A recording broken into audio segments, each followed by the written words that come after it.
ایک روایت عام طور پہ بیان کی جاتی ہے کہ رسول اللہ صلی اللہ علیہ وسلم نے فرمایا کہ بنی اسرائیل میں جو ہیں وہ اتنے فرقے تھے اور میری امت میں اس سے بھی زیادہ ہوں گے، اور ان 73 میں سے کوئی ایک ہے جو جنت میں جائے گا، باقی جو ہیں وہ اہل نار میں سے ہوں گے، جہنم میں جائیں گے۔ تو وہ ایک کون سا، اس پہ ہمارے علماء جو ہے وہ کہتے ہیں کہ شاید وہ ایک بڑی جمعیت ہے، جیسے اہل سنت والجماعت کا اطلاق کر دیا جاتا ہے، اور اس سے باہر جو ہیں۔ تو پہلے تو مجھے بتائیے گا کہ اگر فرقے قرآن کی روح میں مطلوب نہیں ہیں تو رسول اللہ صلی اللہ علیہ وسلم نے روایت میں یہ کیوں فرمایا کہ ایک فرقہ ہوگا، اور دوسری بات کہ وہ فرقہ ہوگا تو کون سا ہوگا؟ عام طور پہ ہم یہ دیکھتے ہیں کہ مسلمان جب بھی پوچھا جائے کہ آپ مسلمان ہیں تو جواب میں کہا جاتا ہے جی میں مسلمان ہوں، لیکن پھر یہ سوال ہوتا ہے کہ کون سے مسلمان ہیں، حنفی ہیں، شافعی ہیں، پھر اس کے بعد مزید تفصیلات طلب کی جاتی ہیں، دیوبندی ہیں، بریلوی ہیں، اہل حدیث ہیں۔ سوال میرا آج آپ سے یہ ہے کہ یہ بتائیے گا کہ یہ مذہب کو سمجھنے کے بعد جو مکاتب فکر وجود میں آتے ہیں ان کی کیا حقیقت ہے؟ کیا وہ کوئی محمود چیز ہے، فطری چیز ہے؟ مکتب فکر اور مسلک اور فرقے میں کیا فرق ہوتا ہے؟ اور مسلمانوں کو جب وہ کسی عالم سے متاثر ہوں، اس کے افکار کو اپنائیں، تو کیا اپنی شناخت کو اس کی فکر سے ہم آہنگ کر کے اس کو لوگوں میں بیان کرنا چاہیے؟ یہ فرقے کیا ہیں، مکتب فکر کیا ہے، ان میں سے کیا چیز شنی ہے، کیا چیز فطری اور محمود ہے؟ اس دنیا میں انسان کو اس طرح بنایا گیا ہے کہ وہ اپنی شناخت کے مختلف پہلو پیدا کرتا رہتا ہے۔ ہم سب آدم و حوا کی اولاد ہیں، اللہ تعالیٰ نے یہی بات بتائی ہے، علم و عقل بھی اسی کو مانتے ہیں۔ اس لحاظ سے سب بھائی، گورے ہوں، کالے ہوں، زرد ہوں، دنیا میں جتنی اقوام بستی ہیں، وہ قبائلی معاشرے میں رہ رہے ہوں، وہ ریاستوں میں رہ رہے ہوں، ترقی یافتہ ہوں، دور قدیم کے ہوں، سب کے سب آدم کی اولاد ہیں، اور اس لحاظ سے ان کی اصل پہچان ظاہر ہے کہ انسان ہے۔ لیکن اللہ تعالیٰ کہتے ہیں کہ میں نے انسان کی فطرت میں یہ داعیہ رکھا ہے کہ وَجَعَلْنَاكُمْ شُعُوبًا وَقَبَائِلَ لِتَعَارَفُوا، یعنی انسان قبیلوں میں، گروہوں میں بٹتا ہے، اس کی قریبی شناختیں پیدا ہوتی ہیں۔ اگر آپ غور کریں تو یہی قریبی شناخت ہے جو سب سے پہلے ہمارے اعزاء اقربا کے حوالے سے پیدا ہو جاتی ہے۔ دنیا میں جتنے لوگ ہیں، اگر آپ غور کر کے دیکھیں تو حقیقت کے اعتبار سے وہ انسان ہے، آدم کی اولاد ہے، سب بھائی ہیں، لیکن وہ بھائی جو قریب میں ہوتا ہے، وہ بیٹا جو ہمارے ہاں پیدا ہوتا ہے، وہ ہستیاں جن کو ہم والدین کہتے ہیں، تو قریبی تعلق ہماری شناخت ان سے متعلق کر دیتا ہے۔ ٹھیک، اس سے برادریوں کی شناختیں بن جاتی ہیں، پھر اس کے بعد اس کے پیچھے تاریخ بننا شروع ہو جاتی ہے، تو یہ شناختیں محکم ہو جاتی ہیں۔ لیکن یہ ساری شناختیں جو عام طور پر لوگ اپنے لیے اختیار کرتے ہیں، یہ گوارا کی جا سکتی ہیں۔ مذہبی شناخت انسان کی ایک ہی ہے، اور وہ کیا ہے؟ وہ اسلام۔ یعنی اللہ تعالیٰ نے یہ بتایا ہے کہ میں نے کبھی کوئی دو دین نہیں بھیجے، میری ہدایت فطرت میں ہے، وہ بھی اسلام ہے، اور میری ہدایت جو انبیاء علیہم السلام کے ذریعے سے پہنچی ہے وہ بھی اسلام ہے۔ اس کو خاص طور پر موضوع بنا کر قرآن مجید میں یہ اعلان کر دیا گیا ہے کہ ان الدین عند اللہ الاسلام، اللہ کے ہاں کوئی دو دین نہیں رہے، ایک ہی دین اللہ تعالیٰ نے آدم علیہ السلام سے لے کر محمد الرسول اللہ تک بھیجا ہے۔ وہ کون سا دین ہے؟ وہ اسلام ہے۔ خود مسلمانوں کو یہ بتایا گیا ہے کہ تمہارا یہ نام مسلمان تو یہود سے اور نصارہ سے بہت پہلے ان سب کے ابوالآباء آدم نے، حضرت ابراہیم نے رکھ دیا تھا۔ یعنی تم سب بنی اسماعیل کو خطاب کر کے کہا ہے رسالت میں آپ صلی اللہ علیہ وسلم کی قوم کو کہ تم سب کے سب کون ہو؟ ابراہیم کی اولاد ہو نا، تو تمہارے باپ نے تمہارا نام مسلمان رکھا تھا۔ ملت ابیکم ابراہیم سماکم المسلمین، اس نے تمہارا نام مسلمان رکھا۔ مسلمان کس کو کہتے ہیں؟ یہ مسلم جو اسلام کو اپنے دین کے طور پر اختیار کرتا ہے۔ تو اس وجہ سے مذہبی شناخت میں تو ادنا درجے میں بھی کسی اور چیز کو گوارا نہیں کرنا چاہیے۔ یعنی جب آپ سے آپ کا مذہب پوچھا جاتا ہے تو وہ اسلام ہے۔ اب ظاہر ہے کہ اسلام کے فہم میں یا جو اسلام کے ماخذ ہیں ان کی تفہیم تبیین میں اختلافات ہو جاتے ہیں۔ یہ بھی بالکل انسانوں کی فطرت کے مطابق ہے۔ اس دنیا میں اللہ تعالیٰ نے انسان کو بنایا اس طرح ہے کہ چیزوں کو دیکھنے کے زاویے، پرکھنے کے زاویے، ان کو قبول کرنے کے زاویوں میں بہت کچھ فرق ہو جاتا ہے۔ یعنی سب لوگ مان رہے ہوتے ہیں اللہ، لیکن اللہ ہی کا تصور قائم کرتے ہوئے 10 قسم کے نقطہ نظر بن جاتے ہیں. سب لوگ مان رہے ہوتے ہیں کہ قیامت میں ہمیں جواب دہ ہونا ہے، لیکن قیامت کی تصویر لوگوں کے ہاں ذرا مختلف بننا شروع ہو جاتی ہے. پھر اللہ کی کتابیں آتی ہیں. اب قرآن مجید اللہ کی آخری کتاب ہے. یہ کتاب جن الفاظ میں نازل ہوئی، جس طرح اللہ تعالیٰ نے دی، ویسی ہی محفوظ ہے. اس کے باوجود ہم دیکھتے ہیں کہ اس میں اختلافات ہو جاتے ہیں. تو یہ اختلافات جب کبھی بڑی شخصیات پیدا ہوتی ہیں تو یہ سمٹتے ہیں. یعنی ایک تو یہ ہے نا کہ میں نے پڑھا میری ایک رائے بن گئی، زید نے پڑھا اس کی ایک رائے بن گئی، بکر نے پڑھا اس کی ایک رائے بن گئی، اور اس طرح ہزاروں لوگوں نے. لیکن یوں نہیں ہوتا، بلکہ ہر علم و فن میں بعض ایسے غیر معمولی لوگ پیدا ہو جاتے ہیں کہ جن کی پھر لوگ اتباع کرنا شروع کر دیتے ہیں. یعنی وہ ان کی بات کو زیادہ کبھی سمجھتے ہیں، ان کے استدلال کو زیادہ کبھی سمجھتے ہیں، اور آہستہ آہستہ ایسا اعتماد پیدا ہو جاتا ہے کہ لوگ کسی ایک بڑے شخص یا چند بڑے اشخاص کو اپنا رہنما مان لیتے ہیں. یہ سیاست میں بھی ہوتا ہے، یہ دوسرے علوم میں بھی ہوتا ہے. طب میں، فلسفے میں، سیاست میں، سماجیات میں، ہر جگہ یہ چیز ہوتی ہے. مذہبی فکر میں بھی یہ چیز ہو جاتی ہے. یعنی آپ کا ایک اپروچ ہے چیزوں کو دیکھنے کا، وہ بعض لوگوں کو پسند آتا ہے. اب مثلا امام ابو حنیفہ ہیں، ان کا ایک خاص اپروچ ہے. ایسے امام شافعی کے اپنے کچھ امتیازات ہیں. اسی طرح کا معاملہ امام مالک، امام احمد بن حنبل کا ہے. اگر قانون کے لحاظ سے دیکھیں، مفسرین میں دیکھیں، امام راضی ہیں، ابن کثیر ہیں، زمخشری ہیں، ہمارے دور حاضر کے بہت جلیل القدر مفسرین ہیں. تو ذرا اپنا اپنا ایک زاویہ نظر پیدا ہو جاتا ہے. اس زاویہ نظر کے نتیجے میں وہ چیز بنتی ہے جس کو ہم مدارس سے فکر کہتے ہیں، سکولز آف تھاٹ. اس میں بھی کوئی حرج کی بات نہیں. یہ دنیا کے ہر علم و فن میں ہوتے ہیں، لیکن اس کو علم کی دنیا تک محدود رہنا چاہیے. یعنی یہ جو مدارس ہیں یا مدارس سے فکر ہیں، انسان ان کے حوالے سے بعض اوقات اپنا تعارف بھی کراتا ہے، اپنے نقطہ نظر کی تفہیم کے لیے بھی یہ تعبیر اختیار کر لیتا ہے. تو اس میں بھی کوئی حرج کی بات نہیں. یعنی ایک آدمی یہ کہتا ہے کہ مثال کے طور پر میں جان لاک کے فطرت کی بنیاد پر جو چیزیں وجود میں آتی ہیں اس تصور کو مانتا ہوں. تو دسیوں ہزاروں لوگ مانتے ہوں گے، تو اس کے نتیجے میں ایک مدرسہ فکر بن جاتا ہے. اس میں بھی کوئی حرج کی بات نہیں ہے، یہ ٹھیک ہے. فرقہ کب بنتا ہے؟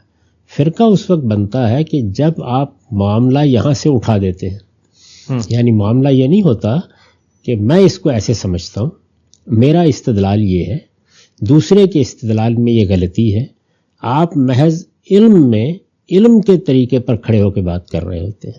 یہ مدرسہ فکر کی زبان ہے، اس سے کوئی خرابی نہیں پیدا ہوتی، بلکہ علم اس سے بڑھتا ہے، اور علم میں تنظیم پیدا ہوتی ہے، اور ایک شناخت آہستہ آہستہ لوگوں کو مجتمع کرتی چلی جاتی ہے، اور اس سے ایک وزن پیدا ہوتا ہے بات میں. تو اس میں کوئی حرج کی بات نہیں. یہ تو آپ طب میں دیکھ لیں، آپ سماجیات میں دیکھ لیں، عمرانیات میں دیکھ لیں، کسی فن علم کو آپ پڑھیں تو فوری طور پر آپ کو معلوم ہو جاتا ہے کہ اس میں یہ 10، 12، 5، 4، 3، 2 یہ مدارس سے فکر ہیں. ان کے سوچنے کا انداز یہ ہے، استدلال کا انداز یہ ہے. جس وقت آپ یہ کہتے ہیں کہ یہ کوئی اب ایسی چیز آ گئی ہے کہ کفر، شرک، ضلالت، گمراہی، سب کے فیصلے اس کی روشنی میں ہوں گے، اور اپنے بارے میں یہ پروپیگنڈا شروع کر دیتے ہیں. دوسروں کی بات کو آخری درجے میں غلط قرار دینا، ان کو کفر کا، شرک کا، اس طرح کی چیزوں کا مرتکب قرار دے کے الگ کرنے کی کوشش کرنا، جمعہ جماعت کو الگ کر لینا، یہ فلاں کے پیچھے نماز نہیں ہوگی، یہ نہیں ہوگا، وہ نہیں ہوگا. یہ چیز ہے جو فرقہ بندی کی ذہنیت پیدا کرتی ہے. یہ انتہائی مذموم چیز ہے، انتہائی قابل مذمت چیز ہے. اس سے اللہ کی پناہ مانگنی چاہیے. اس طرح کے فرقے جب بنتے ہیں تو وہ کسی جمعیت کو پارا پارا کر دیتے ہیں، اور نوبت وہاں تک پہنچ جاتی ہے کہ وہ گویا خدا کے مقابلے میں بھی کھڑے ہو جاتے ہیں. اب یہ بات کہ ہمیں تحقیق کرنی ہے، ہمیں چیزوں کو دیکھنا ہے، ہمیں کھلے دل کے ساتھ چیزوں کو پڑھنا ہے، یہ آہستہ آہستہ معدوم ہونی شروع ہو جاتی ہے. جب تک آپ ایک مدرسہ فکر کے ساتھ وابستہ ہیں تو اس کے ساتھ وابستگی بربنائے حق اور بربنائے استدلال ہوتی ہے.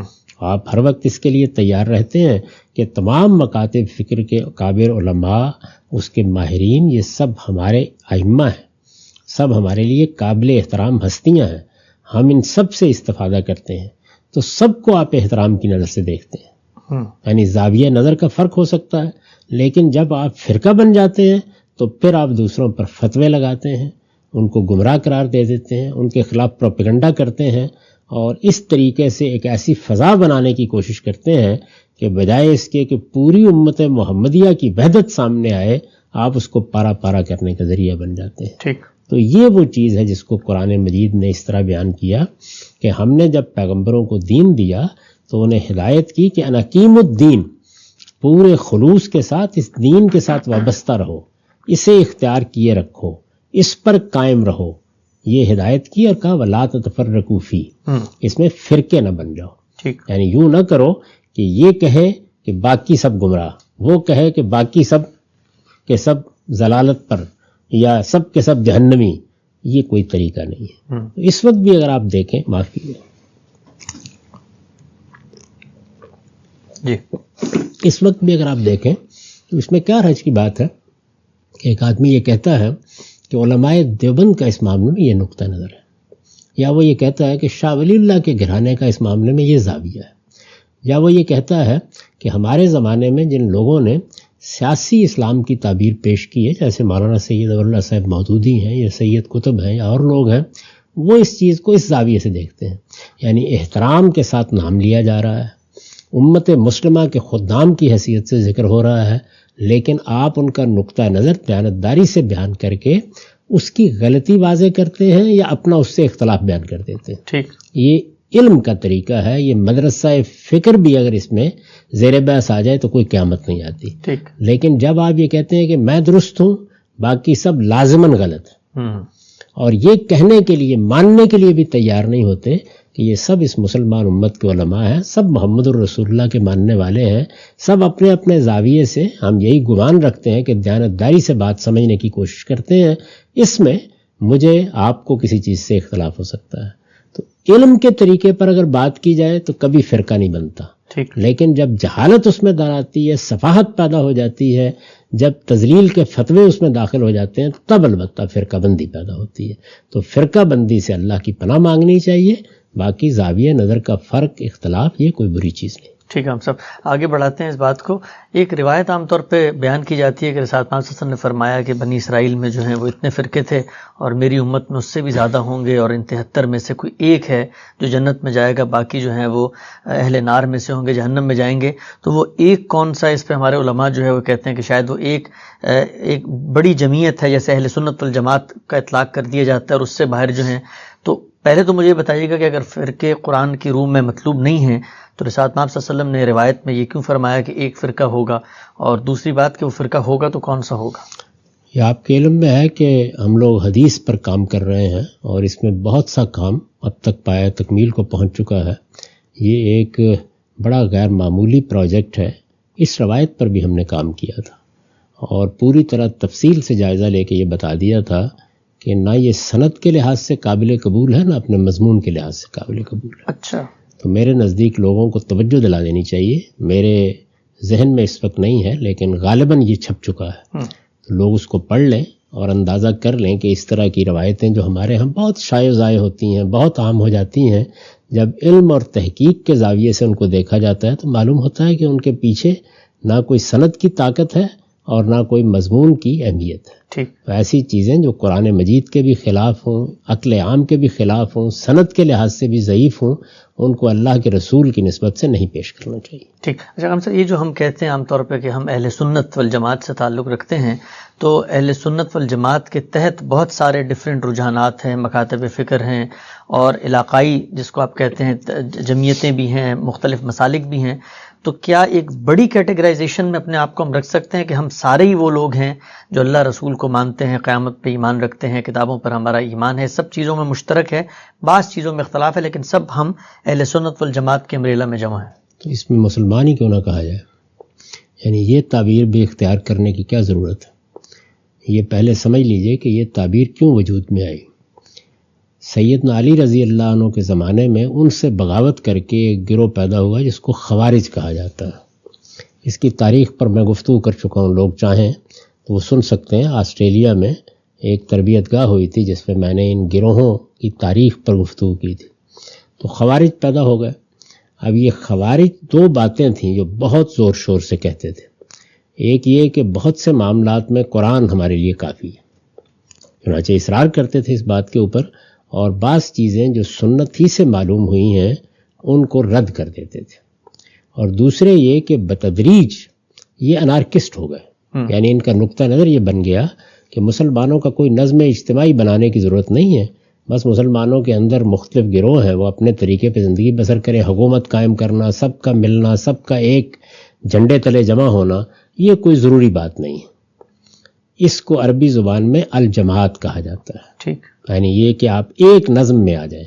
آپ کے علم میں ہوگا کہ جب سیدنا معاویہ رضی اللہ عنہ پر سب کا اتفاق ہو گیا اور انہوں نے اپنی حکومت قائم کر لی تو اس سال کو عام الجماع کہا گیا، یعنی وہ گویا مسلمان سب کے سب ایک پلیٹ فارم پر آ گئے اور انہوں نے اپنے نظم اجتماعی کو ایک جگہ متحد کر لیا۔ ٹھیک، رسالت مآب صلی اللہ علیہ وسلم کی بعض احادیث میں بھی اس بات کی تلقین کی گئی ہے کہ علیکم بالجماع، تمہیں چاہیے کہ مسلمانوں کا جو اجتماعی نظم پیدا ہو جائے، سیاسی نظم بن جائے، اس کے ساتھ وابستہ رہو۔ اور اسی چیز کو بعض جگہوں کے اوپر سلطان سے تعبیر کیا گیا کہ مسلمانوں کا جو بھی حکمران ہوگا یا جو اجتماعی نظم بن جائے گا اس میں افتراق یا انتشار نہیں پیدا کرنا چاہیے۔ تو یہ چیز جو ہے اس کو الجماع کے لفظ سے عربی زبان میں، یہ الجماع اردو والی جماعت نہیں ہے، یہ عربی زبان کا الجماع ہے۔ تو اب ظاہر ہے کہ یہ دو نقطہ نظر انہوں نے قائم کیے، یعنی ایک سنت کو ماننے سے انکار کرنا بعض معاملات میں، اور دوسرے مسلمانوں کے نظم اجتماعی کی ضرورت سے انکار کرنا۔ اچھا، میں نے اپنا ایک امیر بنا لیا، 10 نے ایک دوسرے کو امیر بنا لیا، اب یہ سب کے سب لوگ جو ہے اپنے اپنے طریقے کے اوپر زندگی بسر کر رہے ہیں، کوئی باقاعدہ سیاسی حکومت قائم کی جائے، انہوں نے کہا کہ اس کی ضرورت نہیں ہے، یہ بہت تجربہ کر کے دیکھ لیا ہے، اس کے نتیجے میں انسان حکومت کرتا ہے، خدا کی حکومت ختم ہو جاتی ہے۔ اور اس کے لیے دلیل بھی یہ پیش کی کہ ان الحکم للہ، اللہ ہی کے لیے حکم ہوتا ہے، ان الحکم الا للہ۔ تو یہ دو چیزیں تھیں جن کے مقابل میں جو لوگ صحیح جگہ پر کھڑے تھے انہوں نے یہ کہا کہ نہیں، سنت بھی قرآن مجید کے ساتھ واجب الاطاعت ہے، اور بہت سے دین کا حصہ منتقلی سنت کے ذریعے سے ہوا ہے، اور مسلمانوں کا اجتماعی نظم بھی قائم رہنا چاہیے۔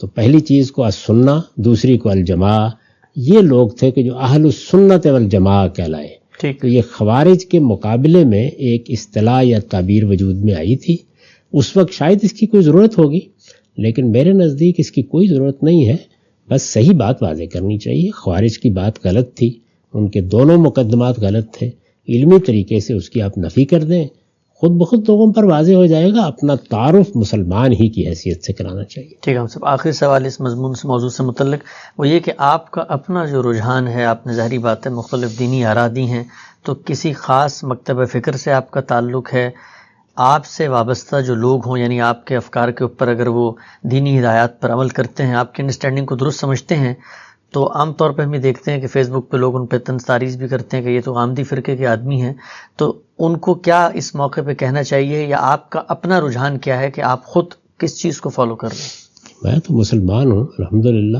اول مسلمان آخر مسلمان، مجھے پورا شرع صدر ہے کہ میری مذہبی شناخت ایک ہی ہے، تو میں اس کے سوا یا اس سے زائد یا اس کے علاوہ کسی مذہبی شناخت کو اور کسی مذہبی تعارف کو اپنے لیے پسند نہیں کرتا۔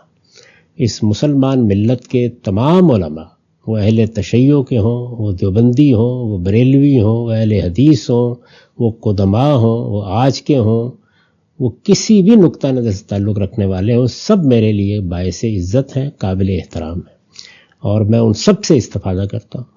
میں کسی کے لیے اپنا دروازہ بند نہیں کرتا۔ جب میں کسی موضوع پر تحقیق کر رہا ہوتا ہوں تو جس شوق کے ساتھ میں اہل سنت علماء کی چیزیں دیکھتا ہوں، اسی طرح اہل تشیع کی دیکھتا ہوں، اسی طریقے سے دیوبندی، بریلوی، اہل حدیث سب کی دیکھتا ہوں۔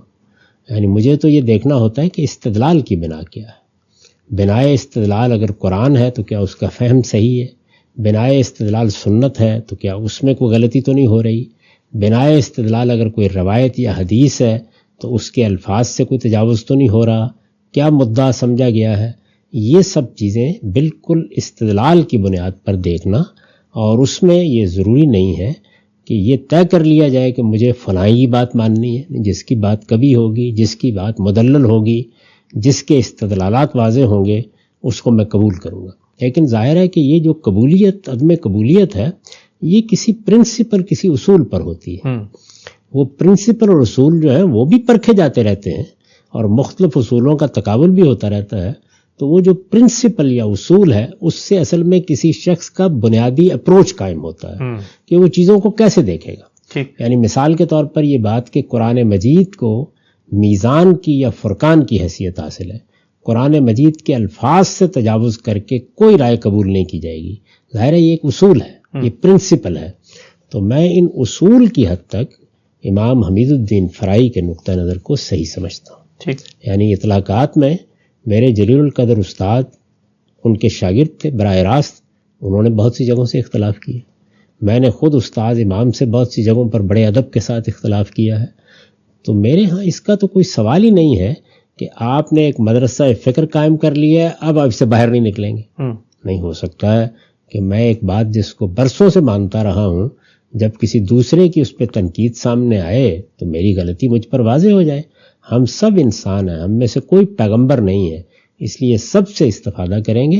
اصولی اپروچ کے لحاظ سے اگر آپ مجھ سے پوچھیں گے تو میں امام فرائی کے اصولی اپروچ کو درست سمجھتا ہوں. تو ہم سب آپ کے شاگرد یا آپ سے اگر متاثر علماء آپ کی اصولی اپروچ کو درست سمجھے تو کل کیا وہ اپنا تعارف سوسائٹی میں مسلمان کے علاوہ یعنی اپنے فریم ورک کا تعارف اس طرح بھی کرا سکتے ہیں کہ ہم غامدی مکتب فکر سے تعلق رکھتے ہیں؟ دیکھیے میں تو کبھی نہیں کہتا یہ، میں نے تو عرض کیا کہ ہمارا تعارف ہر حال میں مسلمان ہی کا رہنا چاہیے. یعنی ہر حال میں مسلمان کا. بس اتنی بات اگر کسی موقع پر کہنے کی ضرورت تو آپ کہہ سکتے ہیں کہ ہم فلاں اور فلاں شخص یا فلاں اشخاص یا فلاں نقطہ نظر کے لوگوں سے اصولی اتفاق رکھتے ہیں. ٹھیک. اگر کوئی آدمی کہتا ہے مجھ سے 100% اتفاق رکھتا ہے تو اسے اپنا علاج کرانا چاہیے. اس لیے ہے کہ 100% اتفاق صرف پیغمبروں سے کیا جاتا ہے. ہم سب انسان ہیں، ہم غلطیاں کرتے ہیں. ہر شخص کو کھلی آنکھوں کے ساتھ، کھلے دل کے ساتھ سب اہل علم سے استفادہ کرنا چاہیے. مختلف اہل علم کی مجلسوں میں جائیے، ان کی کتابیں پڑھیے، ان کی بات سنیے، تاکہ آپ کسی ایک کنویں کے مینڈک نہ بن کے رہ جائیں. لیکن یہ سب کچھ کرتے ہوئے بھی آدمی یہ محسوس کرتا ہے کہ فلاں شخص یا فلاں صاحب علم یا فلاں گروہ کا جو بنیادی اپروچ ہے وہ مجھے صحیح لگتا ہے. تو وہ زیادہ سے زیادہ یہ کہہ سکتا ہے کہ میں اس میں میرا نام لے کے کہ اس کے اپروچ کو درست سمجھتا ہوں. لیکن یہ اصول ہوگا، اس سے زائد کچھ نہیں. اجزاء میں بہت سی چیزوں میں اختلاف ہو سکتا ہے اور کرنا چاہیے.